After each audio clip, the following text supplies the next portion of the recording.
Well, first of all, apologies for starting late. We were checking some exhibitions and then given some guided tours. So you know how it is when someone starts to speak about art, and it's hard to sometimes give it a pause or stop. And I don't know how we're going to continue. Maybe you would like to silence us at a certain point if you speak a bit too much. Well, welcome. Today we have Heinz Peter Schwerfel and Julian Rosefeldt. I believe you all checked the exhibition that's taking place in two of our locations. It's the first time that actually Dirimart is hosting a single show in two venues. And it's our luck that we're actually have this opportunity to test actually having such a show with Julian this time. I actually, you know the work, and also I'm sure you've checked the press release, so I don't need to give the biographical notes for both of them. But I'd like to emphasize that with Heinz, Dirimart has been collaborating since quite a while. And he's been a great support for our program. And when this idea of having Julian's show came up, Heinz was very kindly, actually, he took the lead.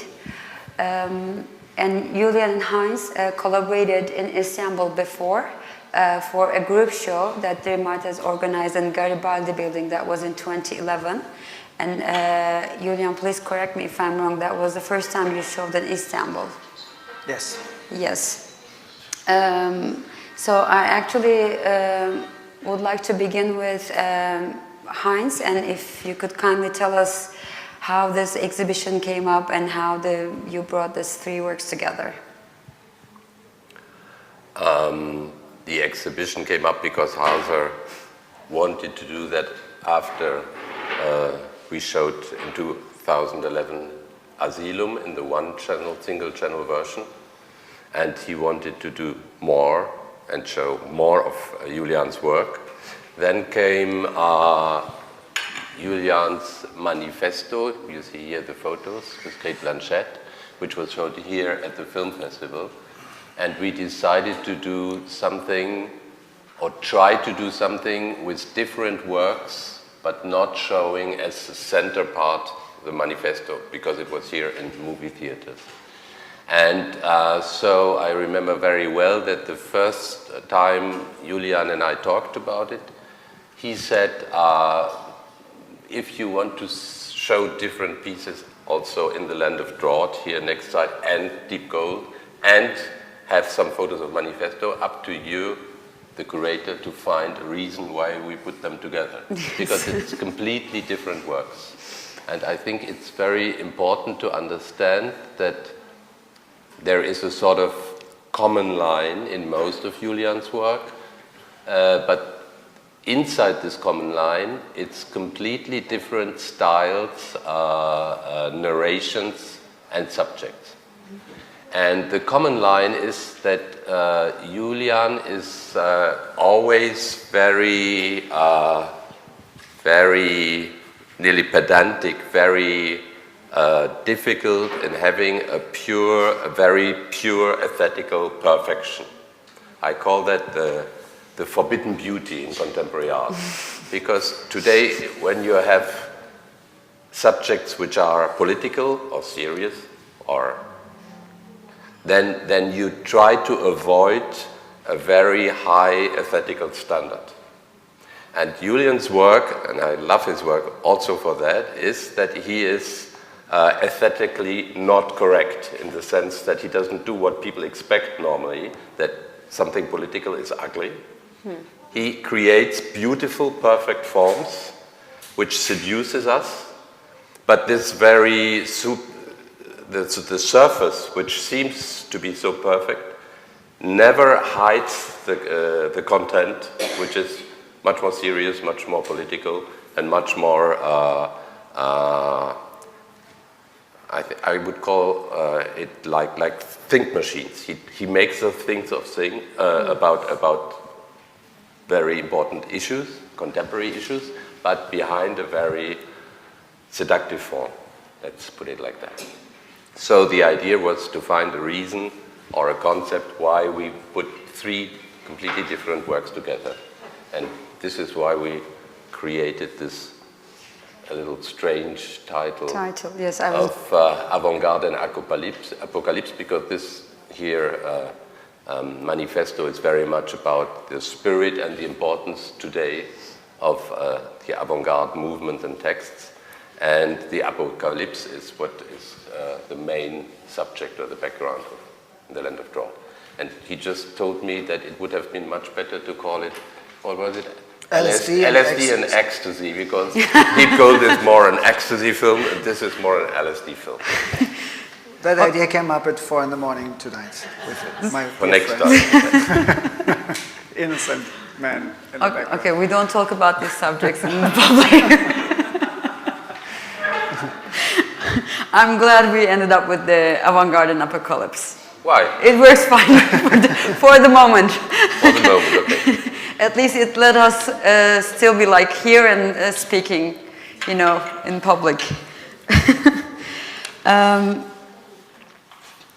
Julian, how do you combine your obsession with this high aesthetic standard with the subject matters you're dealing with? Do you think it's taking you away from it? You know, do you feel any moments of distraction where you're like, or you're split in between two when you're focusing on the issues and then? You know, actually, my question is more like how also you've developed this perfection over the years. Well, it's funny that in the art world you always address the perfection in the work, because as Heinz stated, and I couldn't agree more, there is this kind of common sense in the contemporary art world that political issues should come along with a kind of documentary aesthetics like a news magazine do, but I think often a good reporter, a good reportage is saying more about a political issue than an artist could do if he tries to do what the journalist does, because then the journalist is probably doing the better job. But I think our job, if you call it a job, is more than that. It's more than just observing. It's adding up something and making it in a way more enigmatic again for the audience, so the audience can actually is activated, can complete the work, can add up to the work. You know, there's a general dilemma, I think, in the contemporary art world that we are addressing political issues and social political issues, but we have the wrong audience because we are addressing an audience that is agreeing with everything we want to say normally, exactly. Right? Like if you show it at Documento or at the Biennial in Venice or in a gallery like that, you're coming today with this beautiful weather here, thank you for that, by the way, to listen to us, are normally friendly with the idea of artists and artists' opinions and artists' practice and the necessity of culture, of course. So you don't need to be convinced about anything, right? And that's a dilemma of the white cube, I think, that we often forget about that we are, in the best case, maybe reaching a part of the so-called decision makers in the world that are among the collectors and passionate art lovers, but the majority of the audience doesn't need to be convinced at all about anything. And so, coming back to your question about the aesthetics, in a movie, you would never ask a movie director, like, why was that shot so perfect, or why did the actor play it so well? Yeah, it's the art context that provokes that questions, and I find it amusing in a way. It is my strategy to. We have talked on this terminus of the non-political or the political incorrect, or I would say aesthetically incorrect art. This looks very aesthetic, but in a way it's aesthetically incorrect because it is seductive and it appeals to your senses as well, and not only to your intellect. And I work like that not for any strategic reasons. I just work like that because I work like that. So it's like from the beginning when I started to work with found footage, and then the first kind of mise en scène work where I worked like a directing artist was already with the whole orchestration of filmmaking. So I have a passion for that apparently, and I like it.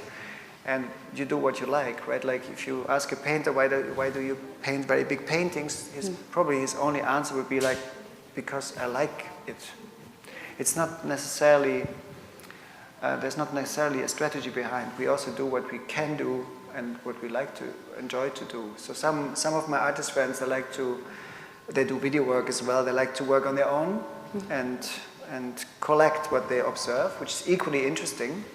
And I love to orchestrate a lot of people and to collaborate with a lot of people. That comes along with a lot of questions regarding what these people are doing. And then you start to work in details and you start to work with talents. And so this is always the result, the film works I do. Maybe this is a bit exceptional because for this piece that you see here, you only need a drone. And the drone is operated by two operators, a pilot and a camera operator. And that's it. There's not much else involved here. But most of my productions are a collaborative result of many people's involvement. Sorry, but sure. Of course I do not agree completely with Yes. that. It would be This is the boring. moment that we were waiting. Because I think it's perfectly a concept, like a conceptual decision to work in this style. Because you choose to work with film. Yeah. And we all we grew up with Hollywood movies. Yes. So we grew up with a certain aesthetic. If you decide to use the filming image, the moving image, and to do a high production value, so to say, in your works, you try to seduce through a highly aesthetical style to dig deeper and to go somewhere else. Heinz, this is the so I think it's very conceptual. It's not a. I don't but, agree. but can I disagree with both of you? Can I just add up, just reply something directly?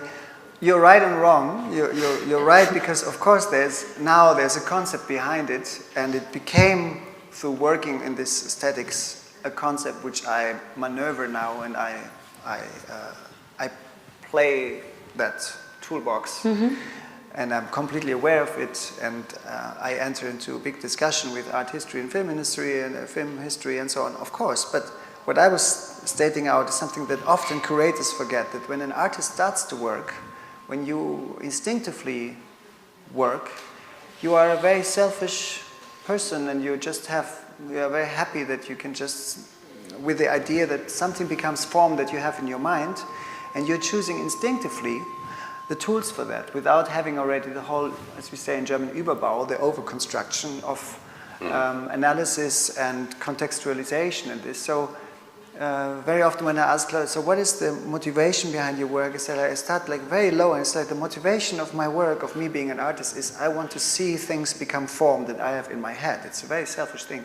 And all that message thing, the context, that comes later. And of course meanwhile, I don't know, 22 years or something of art practice, you develop also a deeper knowledge of your own work and your own strategies, and they become something different. But the original impulse of creating art is often very personal and instinctive. But do you think having such a visual language helps you being, how to say, like shown more around, because you're actually, yes, you don't need to convince maybe the white cube audience or the museum goers for the content, but as opposed to some more, in your face or documentary type of visual language, your work might be preferred over that. So do you think that might make it a little bit easier for your work to be shown and still relaying, this, not the messages, but like this, talking about certain political, social issues? Do you think that it comes with it brings in some convenience both for institutions or wherever they're going to be shown? I think my experience is rather the opposite. I think many curators and institutions are allergic to or are suspicious about seduction, as you just said, and so, I mean, you don't know about the institutions, or you don't think so much about the institutions that didn't invite you to work with them, but I'm pretty aware of the fact that probably many curators would feel uncomfortable with the idea of them showing something that is apparently very political, but presented in this way. Others aren't. So luckily, the art world is big enough to embrace a lot of different positions and a lot of different aesthetics. But I don't think at all it makes it more comfortable. What certainly may trigger the biggest success and a wider range of attention was the lady on my left and on my right and behind me. She, of course, is famous on her own and fantastic in what she does. And she has her own audience. And that she comes along when you work with somebody like Cate Blanchett, you will immediately call the attention of another audience that was not necessarily your audience beforehand. So that is an interesting aspect of the work, but not a I mean, yes, in a way it is a strategy, if you want so, to, especially for the filmic version of Manifesto, to undermine, the conventions of filmmaking, and in that regard, by working differently, but in a 94 minutes format, working with a very famous actor, but it wasn't the starting point for our collaboration. But it is an interesting side effect, I think, that she would bring in other expectations and another audience, and then I always think that the filmic version, which you can see in the other room behind that portrait there, of Manifesto, because the original piece is a 13-screen installation, and the cinematic, the linear cinema version is like a little disturbing thing within the film industry now. It's pretty successfully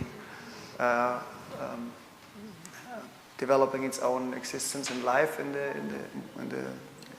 I would say it's much more extreme and radical if you do something like that. I remember it, I think it was on the last Documenta, the new Candice Price piece, or was it in Venice? I don't remember where. In They Venice. look all the same, these. in Venice. In Venice, in the South African pavilion. Where she did a piece about migration, destinies of migration, and she had in the big room of the installation, she had two Hollywood actors tell the stories, and in a smaller room you had small screens with the real, so to say. You had Julian Moore and I think this is a very politically correct way of doing things. But this here is much more radical, because you seem to leave reality to go completely into the world of Hollywood. And so I would really say it's more radical in the sense, in a very positive sense, that it's against refusing this way of thinking that if you talk about serious contemporary subjects, you have to be close to reality, and you use more or less reflections of reality, which the art today often believes in. And this is also why I think I agree with you, Julian, that it was more difficult to be accepted by doing something which is completely artificial, theatrical, cinematographical, whatever you want, to talk about very serious subjects. Is that why you decided to? Is that really why you decided to work with a famous actress? Because in your previous work, you often collaborate with your acquaintances, your friends, family, as the actors. The film, the video, the piece we're showing in Nişantaşı, Deep Gold, is it's full of people I hang out with. Yes, exactly. Friends and family, and then you have another work in between, and then you have Manifesto, and then in your recent film, which we're showing in the next room, we don't see the face of any of the actors. So you step up from like this family to professional actors, more like wider known, and then to know people. Well, it's probably important to know, although when you see the work, it's not important anymore, but now that you're here, that I didn't cast Cate Blanchett for this project, so I didn't have the idea, and then I said, like, I want to work with her, and I approached her. That was not the case. It was almost the other way around, so we met already, meanwhile, 7 years ago in Berlin in an exhibition of my work, and were introduced by a mutual friend from the theater world, Thomas Ostermeier, who runs a theater in Berlin, and she was running with her husband a theater in Sydney, and the two theaters knew each other, so the two directors knew each other, and that's how she came. When she was visiting Berlin, Thomas just brought her along to my opening and introduced us, and then in that very evening, she's very curious, very a passionate lover of arts, also an art collector, and Andrew as well, her husband, and so we started talking on the works she saw, and I knew, of course, what she had done. And then that very evening, the idea came up to do something together. And that was in the back of my head for some years, because I didn't, of course, didn't know immediately what could that be. But I had that opportunity to collaborate with her. And it's interesting because I remember very well that in the second she said that, why don't we do something together one day? I said, like, wow, that's amazing, but also like in a fast-forward imagination. I could sense the good and the bad that could come from that. So I could already feel the harsh wind blowing in my face from parts of the art world, like, why is he working with a Hollywood star? Although I really don't like that word.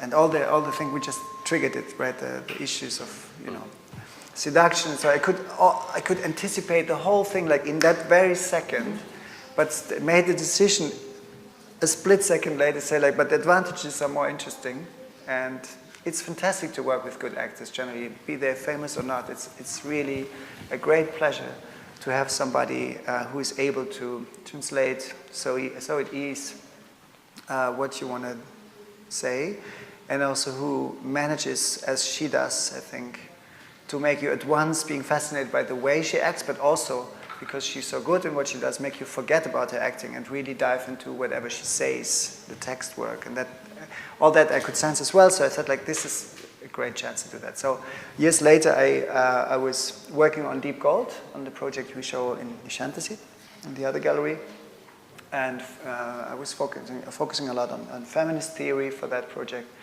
and read 2 manifestos from a French futurist choreographer called Valentine de Saint-Point, and that reminded me of the reading of some artists' manifestos while I studied, and came back to my mind, and I thought, like, this could be interesting to investigate further, and I started to read hundreds of manifestos. But as I had met Cate a few years before, in the back of my head there was this idea, maybe this material is actually something that could be performable or interesting for a collaboration. And then about a year later, I confronted her with the idea. She was quite surprised, because, if not shocked, because she had seen work of mine which was dialogue-free, and probably thought, like, if we do something together, she would just wander around like these guys in the white suits and not say anything. And then I came up with the exact opposite idea. Yeah, and then we started working on that.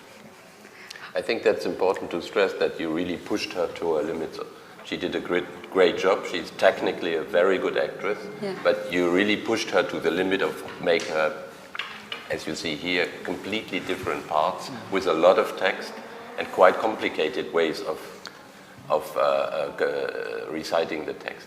But the second thing I wanted to say, it's not true that he never worked with actors before. No, he did. He's working with highly professional technical crews, and a lot of theater actors are also in his films. So there's what I called before production value. It was from the very beginning, it had to look, very high standard. And actually earlier today, you were mentioning that you were a photojournalist. once? Well, I was jobbing as a photographer. You were, okay. Like, is there any, like, or how was the transition from there to Well, I this? studied architecture all the way through until I did my master's in architecture, but I didn't study it to really become an architect. I studied it because I really thought it was, at the time for me, the more interesting studies of arts. Before I studied architecture, I lived for a while in Italy and worked with an architect who was an architect in the Italian sense of architecture. So he was the designer of everything that surrounded him. He did typographies, he did fashion design, he did graphic design. He was painting, and he was also building buildings. But he was just drawing the buildings, and then he gave the drawings. So that was before computerized drawing was invented. So he gave the drawings to a drawing firm, and they would translate it into technical drawings. So I really liked that idea of him being the architect, you know, like in the creator. Yeah, the creator. And while my image of art academies at the time were very much triggered by my hometown's art academy, where I'm now, funny enough, teaching, Munich. You know, the lonely painter with a beer bottle in the hand in front of his unfinished and painting, and I was not attracted by that cliche. It is of course a cliche, but I wasn't attracted about that. And architecture was something that I could sympathize with. And so I studied it, but my master's was already my first art exhibition. I collaborated with a friend.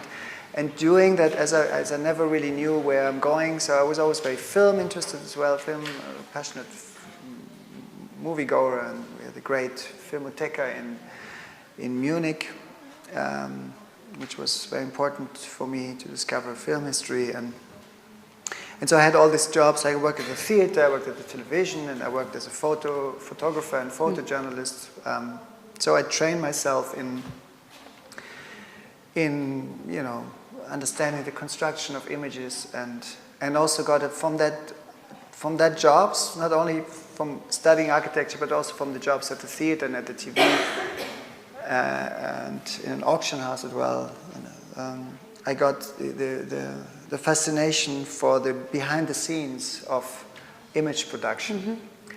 And that is also a very common element in a recurrent motif in many of my works, that I pay a lot of attention to the behind the scenes, and I not only attention content-wise, but I also treat it with the same aesthetic approach as if I would set up something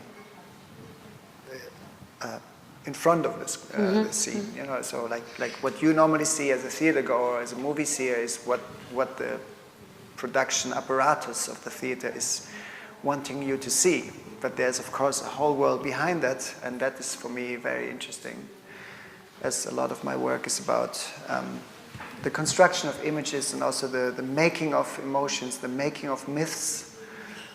So I often say that cinema is a myth-making machine, and in my work, I kind of deconstruct that sometimes by showing the alchemy of filmmaking, by combining things that don't necessarily belong together, or making you see the behind the scenes, which of course is, again, not reality, but again, fake in my films. But which you didn't do at all in Manifesto. Partly I did, because very often before, like in the, you know, in India or so, you were behind the scenes. Yeah, but I partly do it in the newsreader scene, for instance. You have the machinery of news making, including the fake rain at the end, and you have the puppeteer behind us. So there is the dances, which starts with the behind the scenes scene until we arrive at the alien heads dancing. You know, so there is that as well. This is a very broad question, but how do you relate Manifesto with today's context? Because it's, I mean, you said you were already checking some manifestos when you were working on Deep Gold, and then with Kate the idea of working with Kate Blanchett, and you reading many manifestos, they somehow came together. But it's also a question for you, Heinz, like, why do you think we're showing this work here now?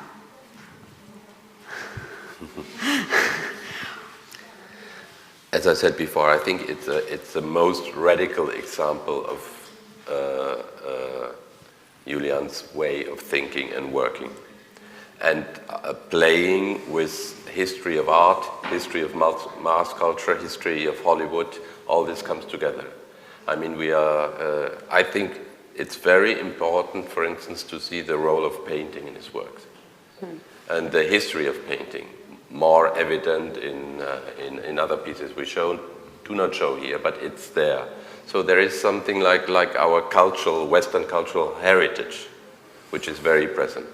And in Manifesto, he puts all this together to a very radical, extreme point. And I think in The Land of Drought, next door, is another very extreme point, because it's exactly the contrary. There is no dialogue, there's no language, and there is no acting, because you have like anonymous figures.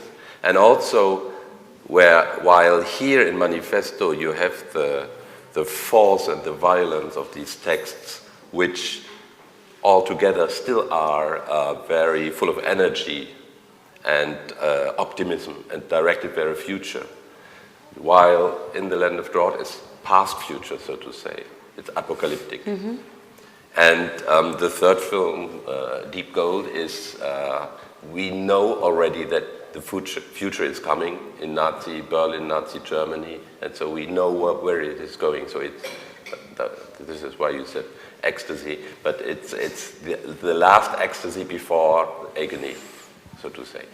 Another title. Huh? Another title for this. Another Ecstasy title. and Agony. Next show. 2 titles, two more shows in Istanbul.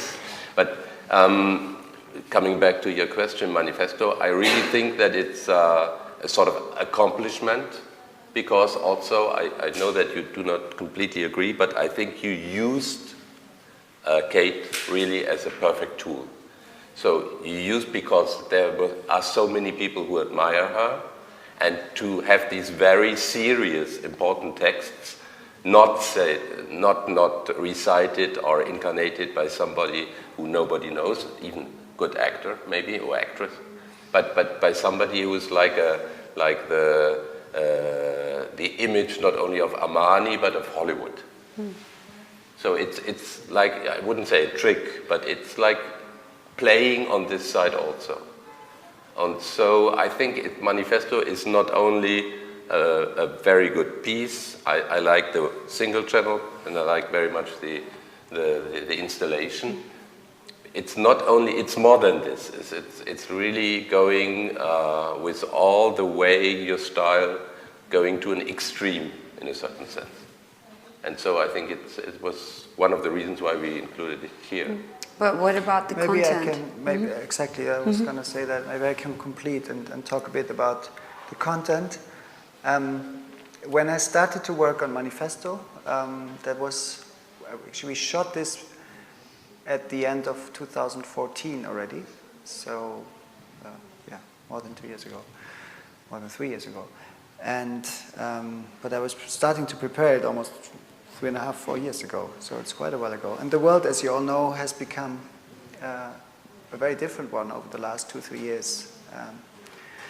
And I was starting the research and the reading, first the reading, then the collaging and of manifestos with a simple question, and out of curiosity, as I felt very activated by these writings, I wanted to know, by artist writings from the last century, I wanted to know if these texts have any meaning today, if they are maybe even applicable today, what is their energetic potential in our times. And so the idea to translate that into contemporary situations was deriving from that interest of myself, which was a very personal interest, to which degree these wonderful poetic writings, which I really fell in love with, have any meaning today. And I can now say, I think, after having shown the installation in many different cultural contexts and also the movie version on festivals in many countries, and I've talked with audiences around the globe, that for many people it is a very political piece, almost an anti-populist piece, which addresses you as an audience to engage in society, even if you don't agree with what is said in Manifesto. Because many Manifesto texts are kind of crazy and very, utopian and so on. But they have a common element which addresses you as individuals, saying like, you can do something, you can do something, you can do something, you can do something. And that is an energy that people feel a lot. We're talking about the work that is behind that wall, which is in the cinema version, and that you unfortunately cannot see here in Istanbul as an installative version, but you can see it in the movie still, I think. So our installation version is like 13 big screens, Yes. projected images. Yes. Mm-hmm. And so we observe this, very frightening endangering of our civilized world, Western world, but not only in the Western world, putting in question, simple values that we all had taken for granted, like freedom of speech, freedom to express your opinion, freedom to express your sexual orientation, your gender orientation, freedom of producing and showing art where and when, why you want it. And this is a very crucial moment in history, I believe, in the recent history, where all these values are all of a sudden put into question. And we have to be very careful as individuals to not be too tamed by consumerism and sit back and lean back in our comfortable, consumerist time and be aware of that each of us can actually contribute to the defense of that values, and that's what I truly believe in. Although I said before that we have that dilemma of the white cube context, and in that sense, and that's something that sometimes artists discover in their own shows, common elements between the works. So we were starting the conversation like, what's the red line that connects these two works, and why are they together? But I do think they are all three works are very political works.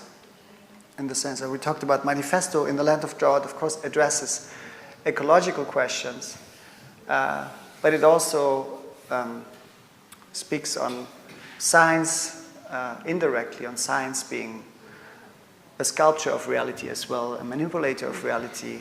It has the surveillance aspect in the work. It looks like a forensic excursion of scientists. So a crime scene might have happened. What might this crime has been? Is it only an ecological crime, or is it maybe more than that? And then we have Deep Gold in the other gallery, where you see a lot of nudity, and maybe for some people at the first glance it's just a provocation, but it's far more than that. It's not only talking about the roaring 20s and chaos and avant-garde. I believe that the naked body is also a very strong political weapon, especially in a time where you, as somebody who defines his identity through the way you dress, the way you live, what you wear, what you collect, what you own, are very much expressing your political position in society. And when you're naked, you're bereft of that, and you are a true political person because you are wearing nothing. And so I think that aspect of I didn't know that you were part of Feynman. Take off your shirt. Yes, but I get the point there.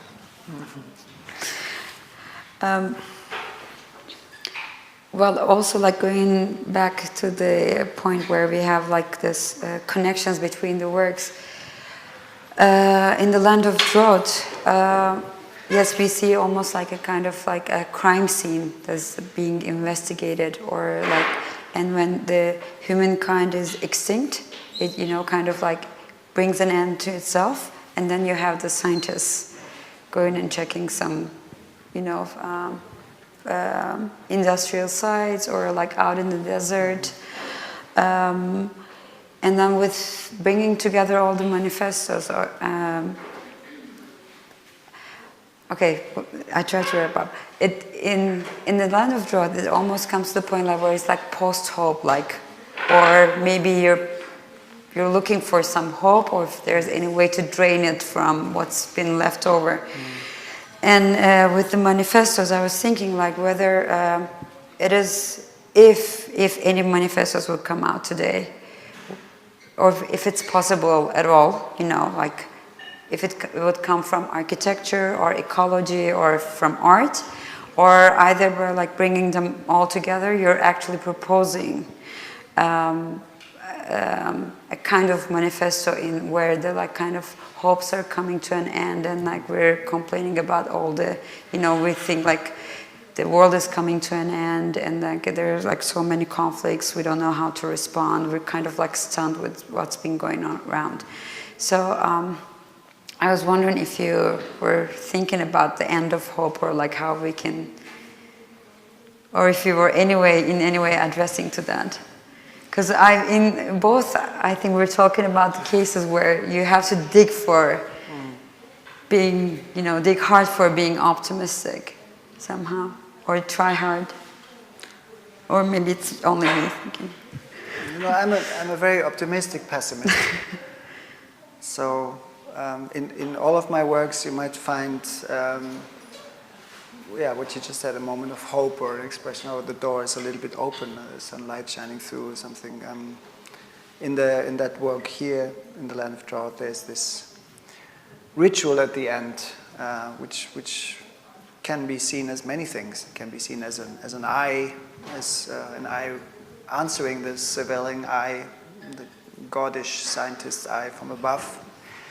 It can be seen as cell division, the origin of life, which I see in it very much. So for me, it's like a cell division under the microscope. So in a way, that is already the moment of hope, because where life starts, it leads somewhere. You can also see a Big Bang in it. I don't know if I have a hard time of answering your question, because it's not really a question. It's a big question. But I think my work also through the there's always a hidden moment in it, or a hidden layer, or a turning point that you didn't expect, which is in Manifesto certainly that moment when the voices unite to that choir.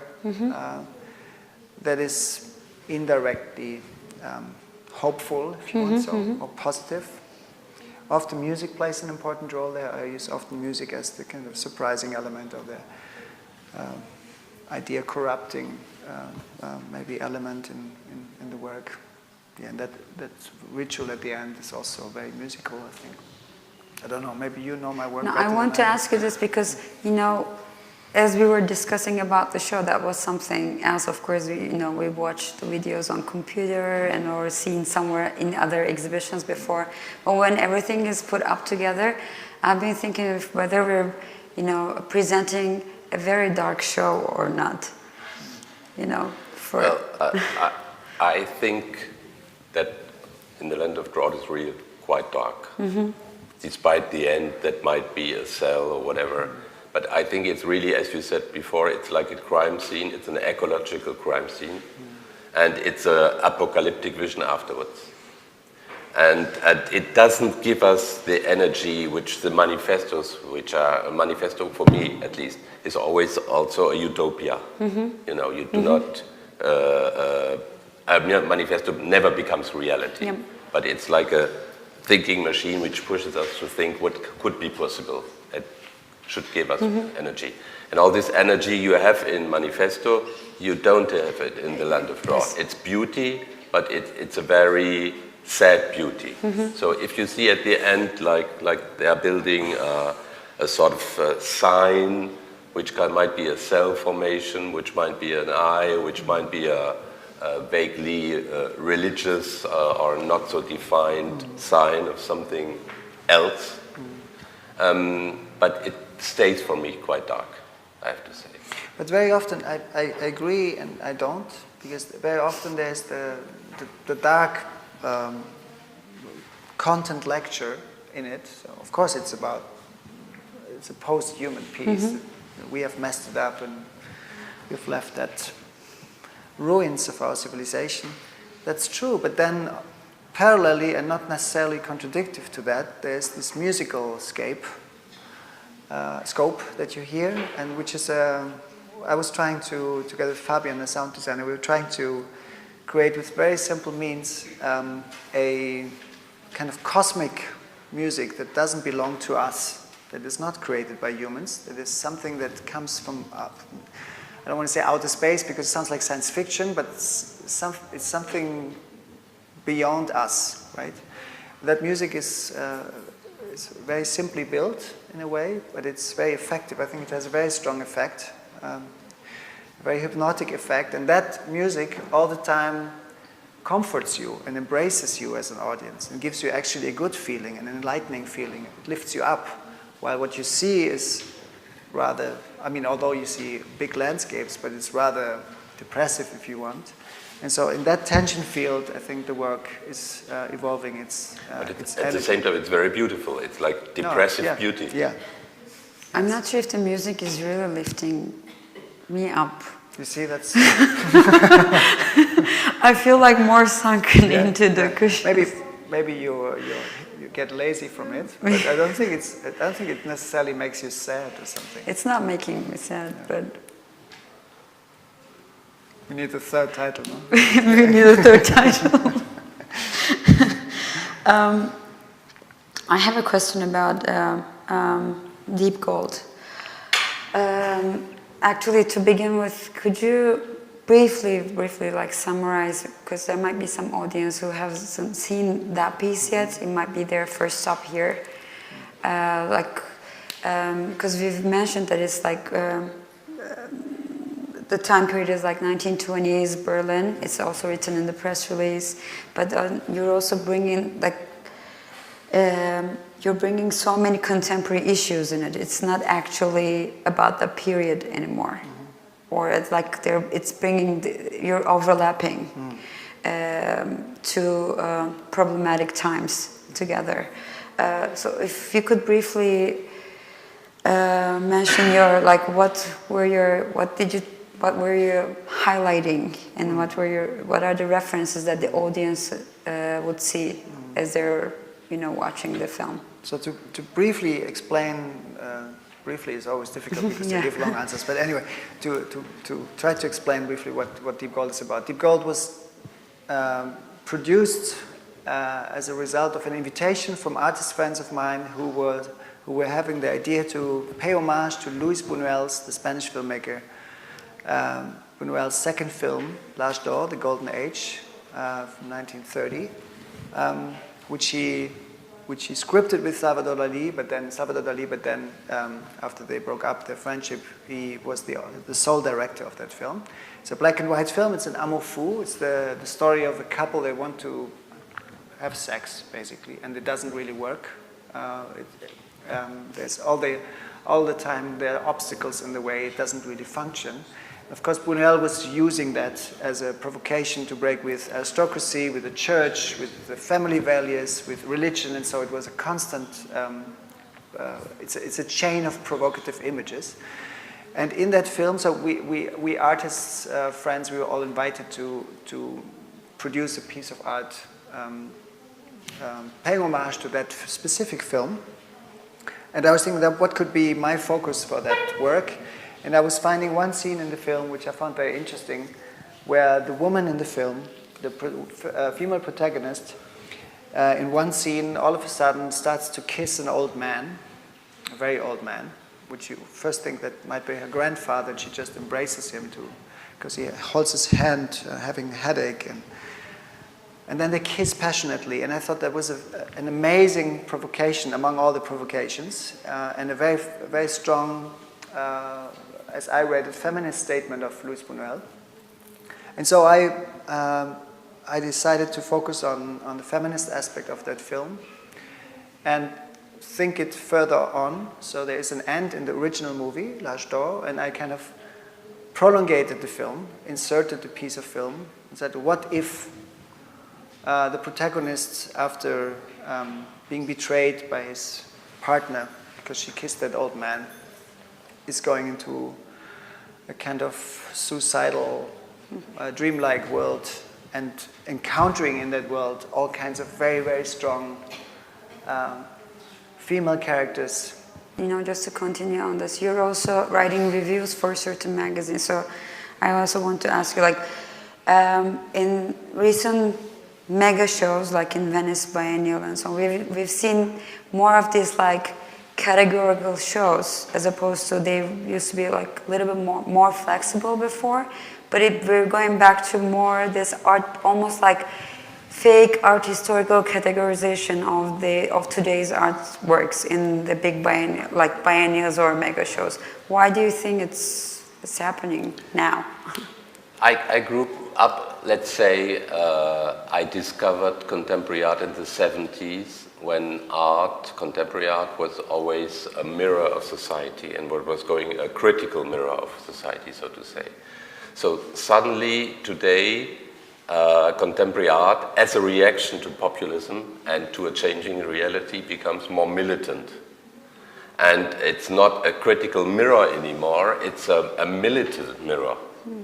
And talking about what you named it, Venice Biennale or Documenta last year, I thought all these shows were terrible, really terrible. I didn't like too much the Istanbul Biennale, but that's something else. But they were terrible because they are so uniform. Yes. They are so simplifying the things. The things are much more complex, and the interesting artworks are also complex and difficult to understand, and you cannot put them into boxes. And these shows made the mistake of creating big boxes for them. Yes. Both. Venice in a different way because it was very aesthetical, but it was like with Olafur Eliasson and migrants putting together lamps and stuff like that, which is, for me, it's completely childish to do something like that. As it is childish to do a militant political art, which is one-dimensional. Yes. I think the world is much more complex than this, and art should be also, I think. Julian, what That's do you a very good last sentence, I think. But I think we should open up for the audience. Yeah. Exactly. We've finished, completed an hour. Give you a chance to ask questions. If you have, don't be shy. Everything that comes to your mind, you want to know. Here we go. If cinema is Just a second. Do we need a mic, or is it fine? I can shout. Yeah, It's for we don't need I the think mic. they're getting sound recording for the translator.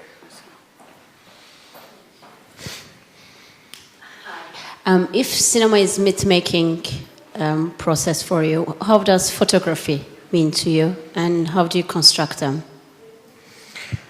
You mean in my own work or generally? Well, I think I don't make a big distinction between filmmaking and photography, first of all, and my perspective on reality shaping. Even if you take on a neutral position in your photography, you're having a very subjective decision made that I'm going to be neutral. So I don't believe that photography can ever be neutral or can ever be. So it's maybe not such a big apparatus like the film making industry regarding the myth making, but it follows the same strategies in a way. In my own work, most of the photography derives from the film projects, so they are not necessarily moments from the film. Like in Deep Gold, you have something that you could call them film stills in the exhibition Nişantaşı, which is scenic moments of the film. Again, in a frozen moment in film, you're missing the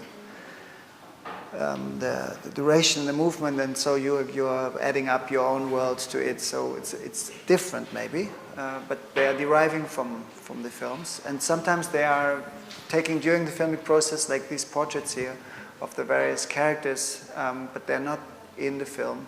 So most of my photographic work is produced directly in the context of the filmmaking, where I always ask myself about the photographic work. Can it stand on its own without the film? And that's the criteria for me that is important, that it makes sense on its own, even if the film is not there. And if I can add something, because of the stills in Deep Gold are mostly stills from shots which are in a different way in the film. So it's not the still which is precisely the shot. So it's like rearranged, like these shots here are like rearranged for the photography. So it's like a condensus, I don't know how to say it in English, a condensation of the film world and the moving image into a still image. They're never blown up film stills directly from the movie. So in a way they are separated from your films. They are. In a way they are creating their own myths. Yes. In their sense. Yes, in that sense, yes.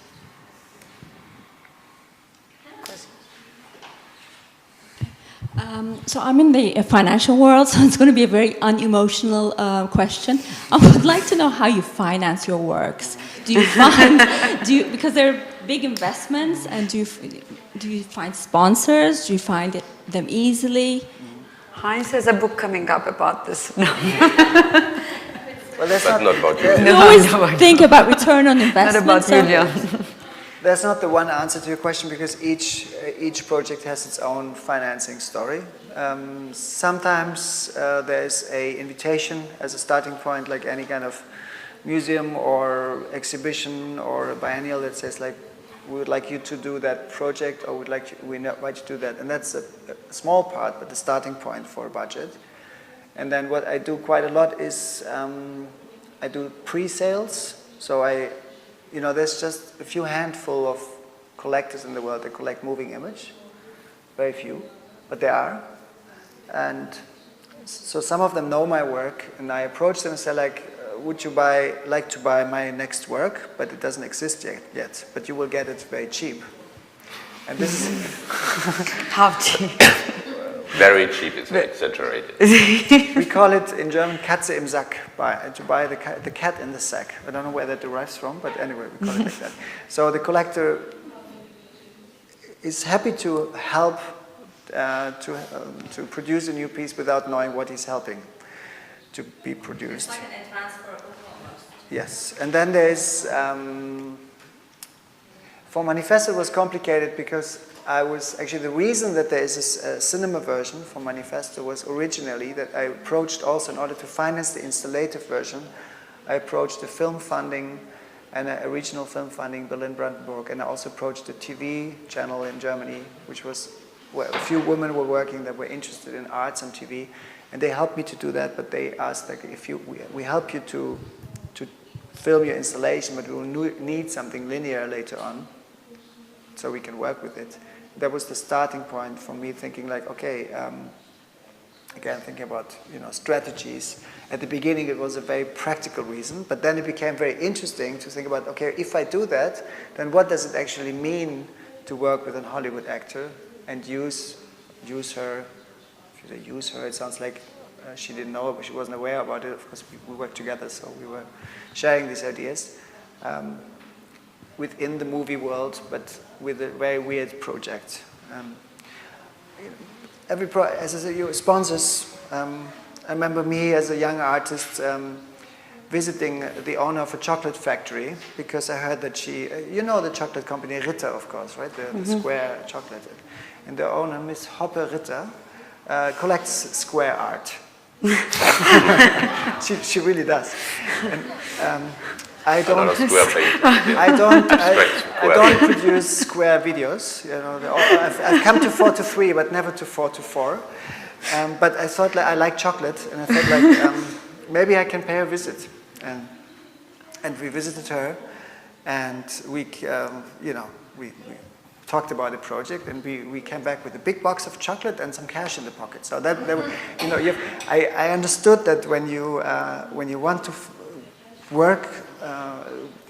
Make your work be realized, you have to passionately do it yourself, the financing thing. You cannot give anybody the job, could you please finance? It's impossible. Until today, although it's easier now for me because my work is exhibited quite a lot and people know it, it's every time difficult. And I think filmmakers will tell you the same story, even if they show a lot of movies, each time they start a new one, it's going to be difficult to finance it.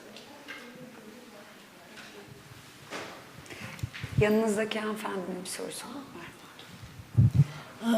I'm wondering about this complexity. You seem to have a vertical and a horizontal complexity, if I understood what you're saying correctly, both of you. Different meanings, hidden meanings, further meanings, mirror in mirror. And also, interconnections with the surrounding, like when you studied architecture with that Italian architect. Would you say this is connected to collage making and cubism? Well, you said that, no? So it's out there now. I don't know. You know, there's collage. I would never think about cubism, but the collage, the idea of the collage, yes, it might be there. I would rather call it alchemy. So what I do a lot is like, you know, in movie making, normally everything goes in analogy with each other, in parallelity to each other. So you hear music that announces the feeling that you should have before you even can have it. The music already tells you should feel like that. You see a setting, an architecture that will tell you what's going to happen. Like a dark, narrow street will announce a crime scene, whatever. In my work, I don't do that very much. I work a lot with opposing ingredients, but out of curiosity. And the pleasure of deconstructing a whole into its parts and then, you know, exchanging parts by something else that doesn't necessarily belong there. And this putting together ingredients that don't necessarily belong to each other. What you have a lot, Manifesto, for instance, where a text evolves in a surrounding that does as often not a lot to do with the text. But that's exactly why the text is all of a sudden free, and you can rediscover it very freshly. And you are, again, activated as an audience a lot more when you have work to do, when you are completing the work by adding up things. It's this enigmatic combination of things that don't make sense together that interests me a lot. So collage is maybe one way to see it. Yeah.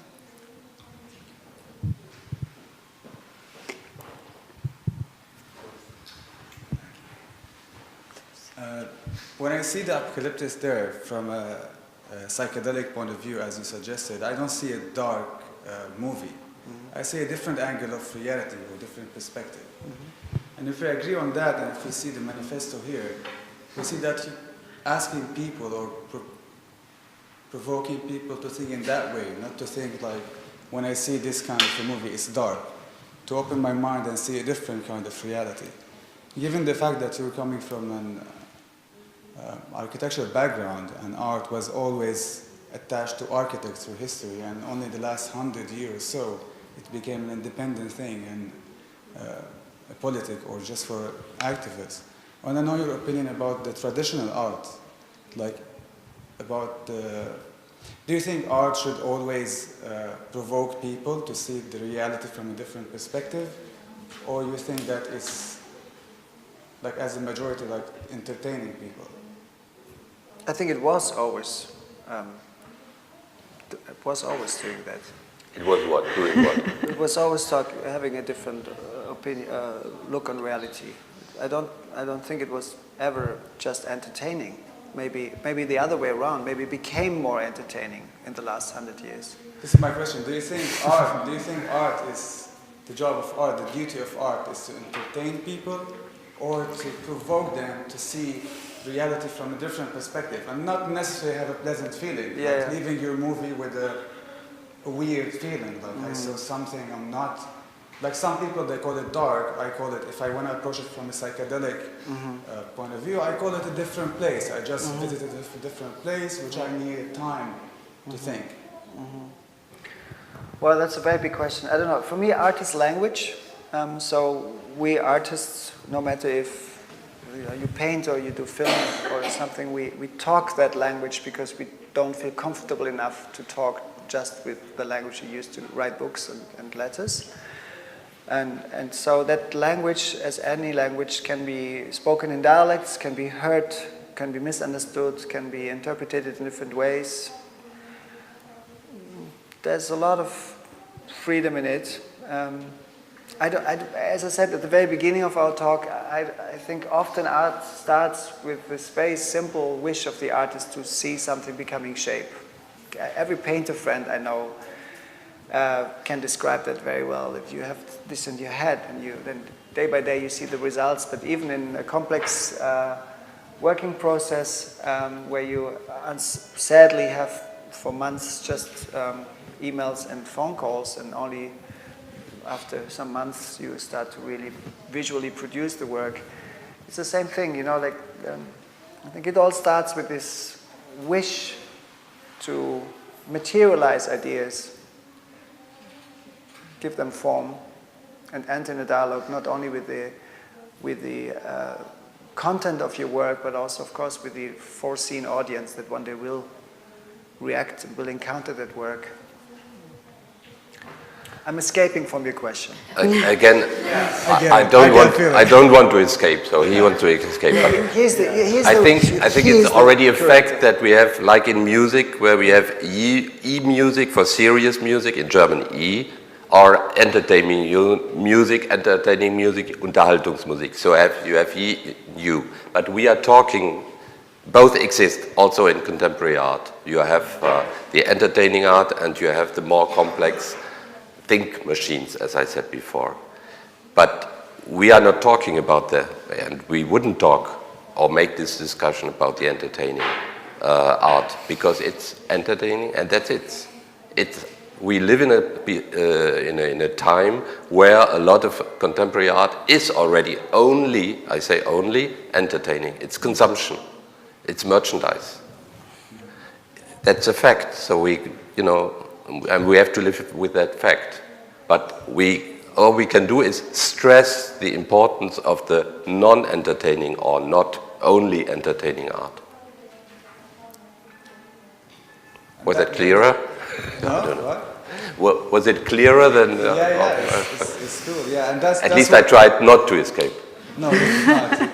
That's what I get when you first started talking, like, you find it a little bit difficult or odd to mix these two exhibitions together. I find it really matching together, because this one is, like, not forcing, I'm trying to find a new word, like, provoking people to accept that one. Like, get out of tradition, get out of, like, all these rules and just go, let go. Just watch that movie and let go. Accept it and don't say it's dark or sad or whatever. Yeah, thank you. Thank you. Here's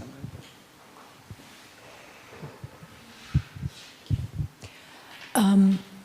My first question is, I didn't quite understand where the text drives from in your films, Manifesto, for example. I was quite impressed, and I was wondering, I watched it online, and I was trying to see who wrote the text, but I couldn't find information on that. So that's the question one. And the second question is,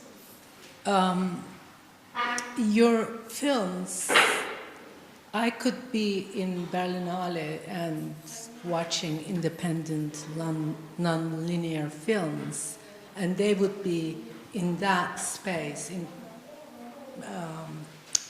introduced as film, and not like here, it's art piece. It's a piece of, film is also a piece of art. But when it comes to a gallery, it has another context to it. So what makes it appropriate for a gallery? Is it the installation form? Because perhaps you were architect before, why don't you just make films? And because they are like films. Let me start with your second question. When I was invited to show the film version of Manifesto that you have maybe seen online, I don't know if you... Oh, yes. Have you seen the one I've seen online. Online, on your website. That's not the film version. That's the different parts of the installation. You can see it here behind that wall, the film version.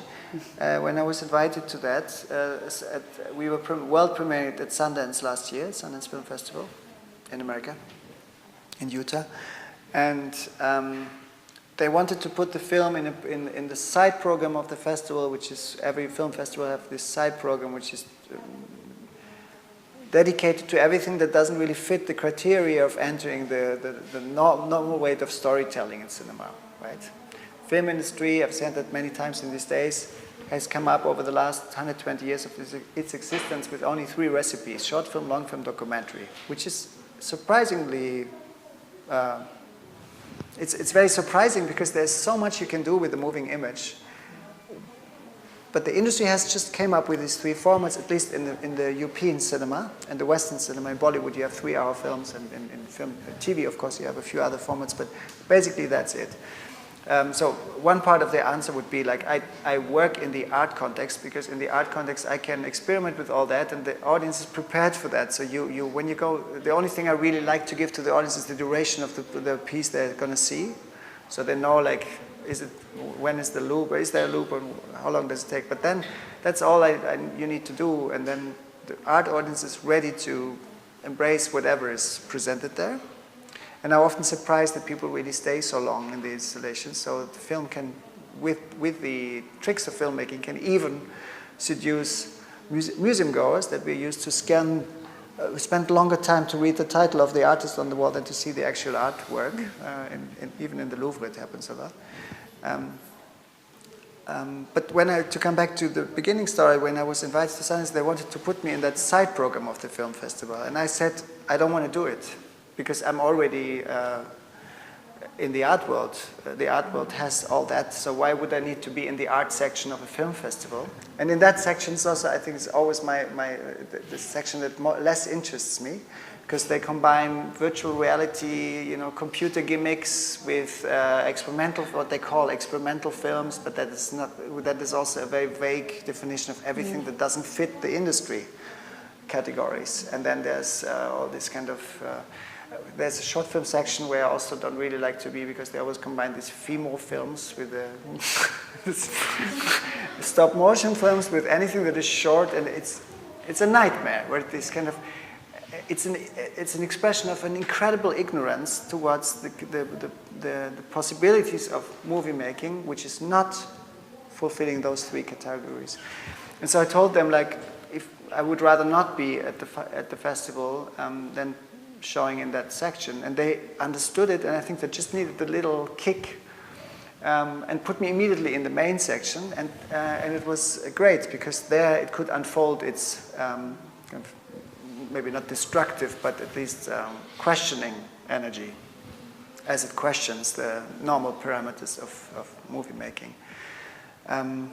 So that maybe indirectly answers your question, why I'm showing my work in the art context. And I don't think that this film, for instance, would be easy to digest in a movie theater, not even in a short film festival, because after 5 minutes you would just run out of the movie theater, because you want the story to take off. You're trained like that. You sit in a movie chair, you can do nothing about it. You have been trained through your life that the story will be told, and somebody will take you by the hand and guide you through the story. Even if, as in contemporary cinema, there's a kind of interweaving of different stories, but it's still quite conventional storytelling. The other part of your question is simple to answer. So Manifesto consists of a selection of artist manifestos written throughout the last 100 years. I have selected about 55 manifestos, and out of those 55 manifestos, I have collaged 13 text collages. They end up in these 13 scenes that you have seen on my website. And you can find out about the authors in the beautiful catalog, for instance, that is existing. In the movie, at the end, the credits roll very long. And as you know, when credits roll, people normally leave the cinema, and you want at least the credits to roll faster. But then when the block comes with the authors of the writers, you always want to slow down the credits, because there's so much information. So it's a bit of a dilemma, but I decided that even in the installation you can take in a leaflet and know, if you want to, who said what and which text is deriving from where. But I decided against subtitles, against information on screen, because I thought it's not really important that you know in the very moment while you hear the text that this is said by Tristan Tzara or by Klaas Oldenburg or whoever. It was more interesting to me to rediscover this text as fresh text material, which is freed from the, as I like to say, dust of art history and the dust of contextualization in art interpretation and history. Do we have another question? One last question? I think that might be the last one. Okay, well, thank you very much. Thank you very much.